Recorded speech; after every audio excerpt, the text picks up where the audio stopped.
UFC 파이트 아일랜드 7 할로웨이 vs 케이터의 대진표에 대해서 한번 살펴보도록 하겠습니다. 이번 대회 경기 일시는 2021년 1월 17일 일요일이고요. 메인 카드는 5시에 시작을 합니다. 그리고 프릴림 카드는 2시에 시작하니까 굉장히 일찍 시작을 하네요. 경기 장소는 아랍에미리트 아부다비가 되겠고요.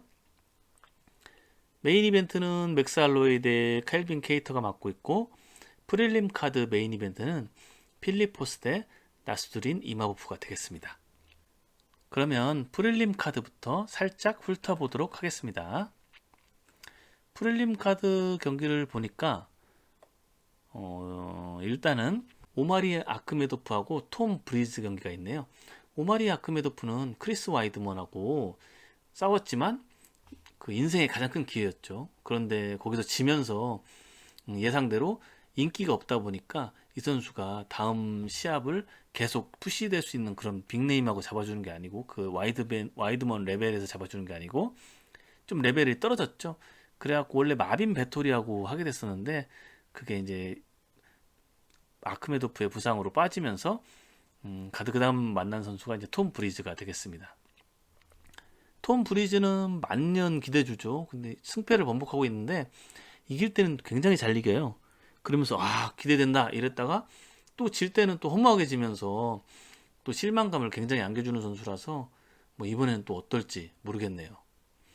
그 다음에 이 프릴림 전체를 통해서, 아마도 이 시합 전체를 통해서 가장 화끈한 경기가 될 수 있는 시합은 다 노빠꾸만 하는 카를로스 펠리페와 저스틴 타파의 헤비급 경기가 되겠죠.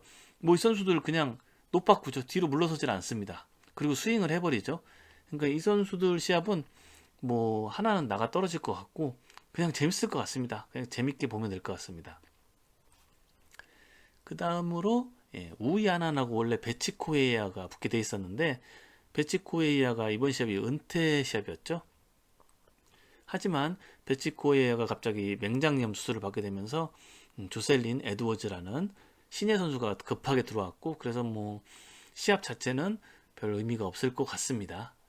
뭐 모르죠. 조셀린 에드워즈가 우이아나는 굉장히 잘하는 선수인데 이 선수 이기면 또 눈에 확 띄게 되는 거지만 그럴 가능성이 얼마나 있을까 싶네요. 그 다음에 프릴림 카드의 메인 이벤트는 필리포스 네, 이제 나수르딘 이마호프 선수네요. 잘 모르겠습니다. 이마호프 선수는. 근데 필리포스 선수는 넥스트 스타라고 불릴 만큼 굉장히 버즈량도 많았고 기대도 많이 받는 선수였어요. 이 선수가 아이오와주 디비전 1 레슬러 출신이고요. 주니어 칼리지 또 내셔널 챔피언까지 했을 정도로 되게 아마레슬링 실력이 베이스가 굉장히 탄탄한 선수입니다. 거기에다가 그 경기 보면은 굉장히 타격도 괜찮아요. 빠르고 거기다가 굉장히 둥근이 발달되죠. 그 둥근이 발달된 레슬러가 갖고 있는 오버핸드 라이트가 굉장한 파워를 갖잖아요. 이 선수도 그런 전형적인 레슬러, 굉장한 한방을 갖춘 레슬러 스타일의 선수가 되겠습니다. 이 선수한테 특이한 점이라고 하면은 키가 좀 작아서 조금 안 좋지만 근육이 굉장히 발달했고, 그에 비해서 이제 사이즈가 굉장히 크고 리치가 키에 비해 상당히 긴 스타일이에요. 이게 굉장히 유리하게 작용하는 거죠. 그런데 이 선수가 좀 전적은 꽤 깔끔하진 않습니다. TUF에서 이제 앤드루 산테스에 패한 적도 있고, 첫 번째 컨텐더 시리즈 도전에서 줄리안 마르케즈한테 지면서 UFC 입성이 좌절되기도 했고요. 근데 그 뒤에 4연속 1라운드 피니시 승을 하면서 UFC 계약을 결국은 따냈고, UFC 데뷔전을 18초 만에 상대를 넉아웃 시키면서 확 주목을 받았죠.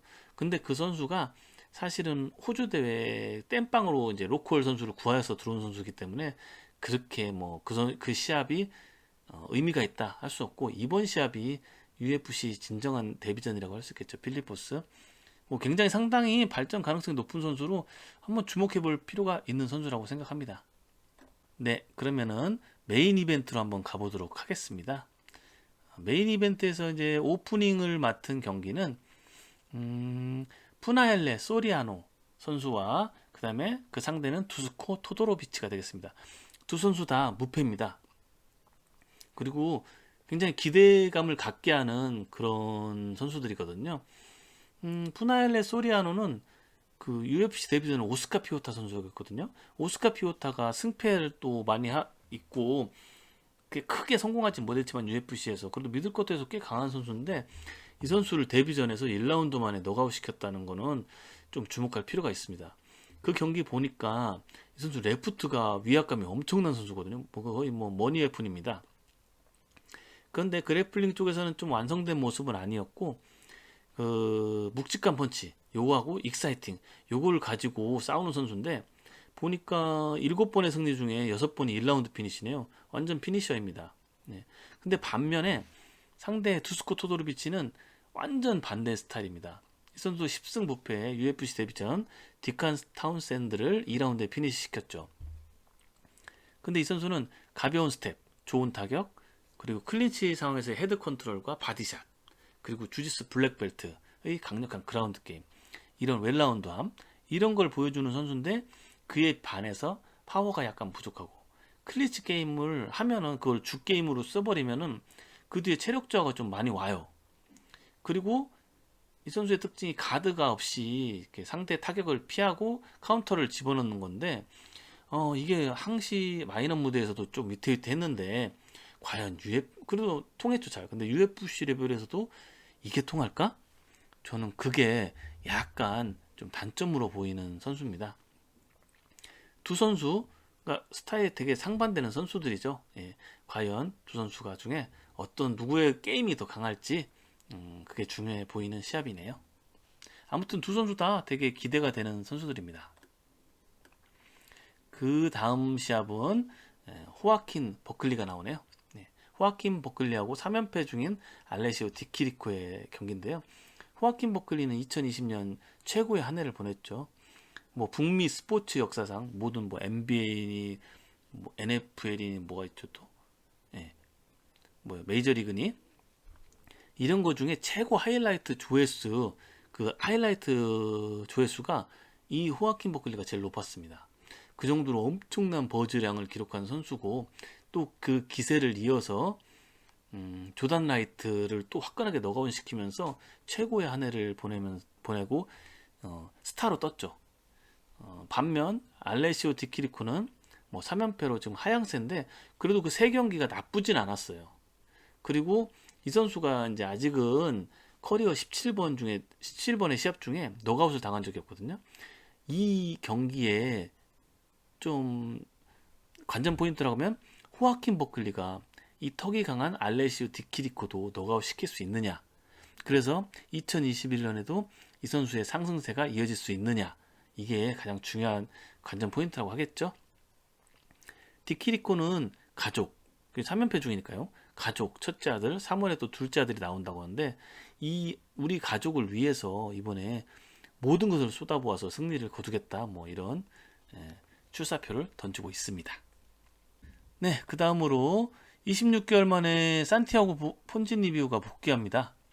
이 선수가 굉장히 잘 나갔죠. 거의 컨텐터 레벨에 올라갔고 그 다음에 UFC 첫 아르헨티나 대회 메인 이벤터까지 나서가지고 닐 매그니를 피니시 시켰죠. 그러면서 국민적 영웅으로 떠올랐고 그 아르헨티나 대통령하고 1대1 면담도 갖고 할 정도로 굉장한 이제 인기를 구가했는데 그리고 닐 매그니도 이기면서 사실상 이제 타이틀 경쟁에 딱 들어가려고 했죠. 근데 그때 포도당 구균 감염에 걸리면서 이후에 포도당 구균 감염이 쉽게 치료가 되지 않고 되게 장기간 걸렸고 다시 돌아왔을 때 또 다른 부상을 당했고 그 부상을 또 다 치료하고 났는데 시합을 잡았는데 또 포도당 구균 감염에 또 걸렸습니다. 그러면서 26개월이나 걸렸거든요. 이 선수가 복귀하는데. 그러면서 자기가 지금까지 쌓아온 모든 것들이 다 까먹으면서 결국 복귀전은 탑 15밖에 선수인 리 징량 선수하고 하게 되었죠.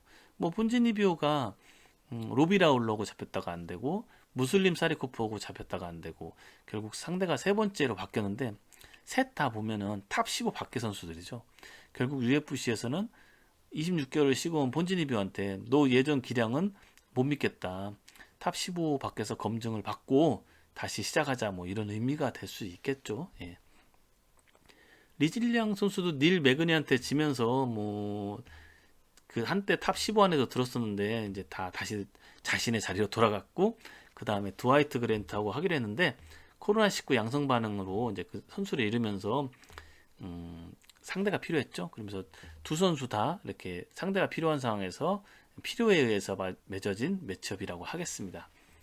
개인적으로 폰지니뷰가 케이지 러스트가 있기 때문에 이 정도 레벨에서 좀 튠업을 하고 시작하는 것도 결코 나쁘지는 않다고 생각이 됩니다.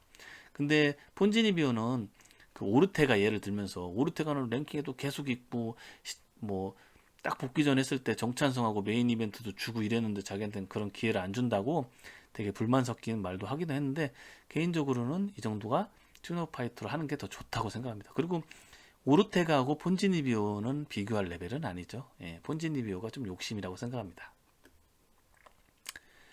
코메인 이벤트로 가보죠. 코메인 이벤트는 카를로스 콘디과 맷 브라운이 붙네요. 예, 올드스쿨 매치죠. 두 선수는 원래 2013년 12월에 둘 선수가 다 전성기를 구가하던 시절에 붙게 되었었는데 매치업이 됐는데 브라운이 이제 부상을 당하면서 캔슬되었고 5년 뒤에 2018년 9월 다시 시합이 잡혔죠.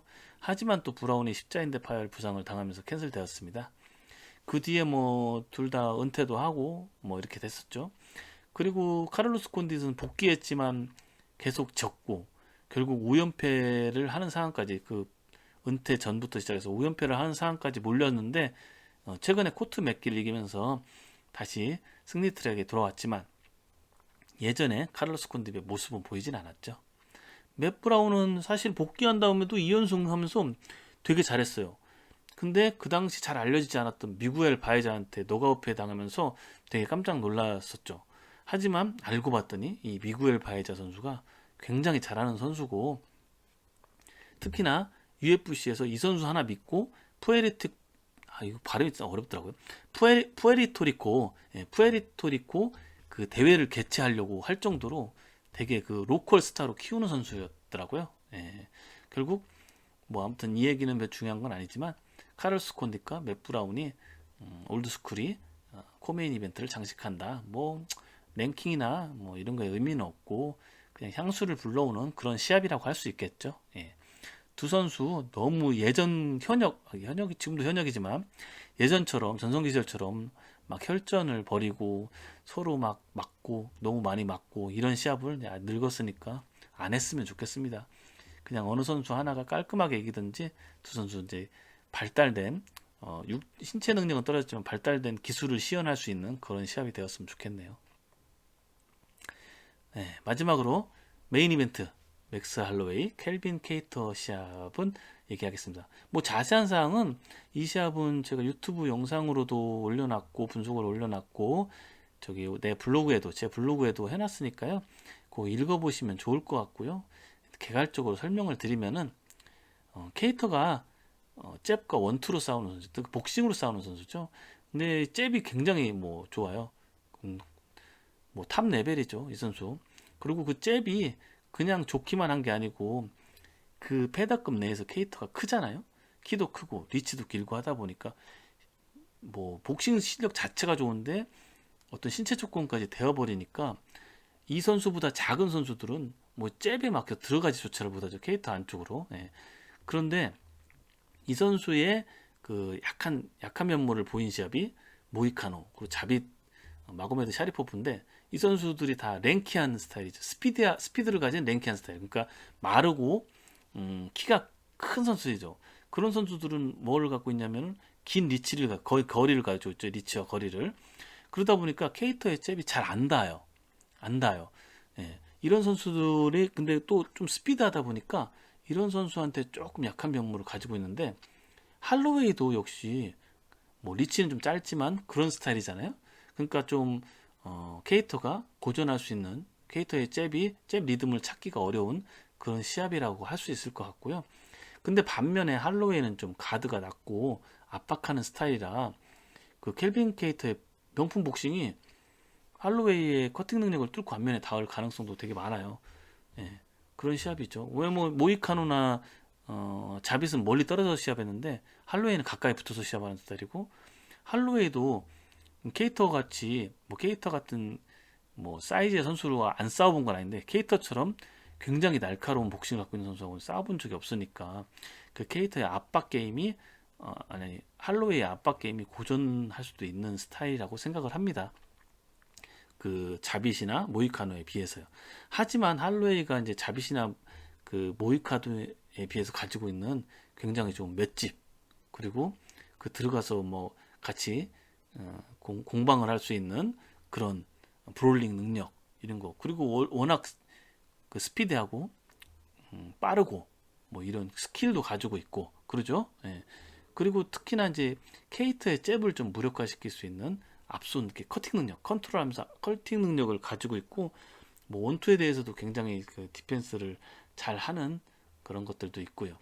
그리고 케이터의 잽을 타고 들어갈 수 있는 능력도 있고, 뭐 여러 가지, 뭐 할로웨이가 좀 더 상성상 케이터의 잽을 무력화시키고 좀 우위를 점할 수 있는 가능성이 좀 더 전 개인적으로 많은 시합이라고 생각하는데요. 뭐 시합은 어떻게 될지 모르고, 사실 켈빈 케이터가 두 번이나 뭐 모이카노한테도 그렇게 졌고 그 자빗한테도 자기가 진 게 결국 자기 잽 리듬을 못 살려서인데, 뭐 그런 자기 반성이 있었을 테고 그거에 대한 그 랭키 스타일에 대한 약점을 보완해서 새로운 게임을 들고 나올 수도 있겠죠. 예. 아무튼 굉장히 기대되는 시합이고요. 2021년 켈빈 케이터라는 새로운 강력한 컨텐츠를 얻느냐, 아니면 할로웨이가 클래스를 증명하면서 볼카노프스키와의 3차전의 교두보를 확보하냐, 이런 의미가 있는 시합이라고 할 수 있겠죠. 예. 네, 이것으로서 간단하게 UFC 파이트 아일랜드 7에 대한 대진표 설명을 좀 해봤습니다. 네, 그럼 감사합니다.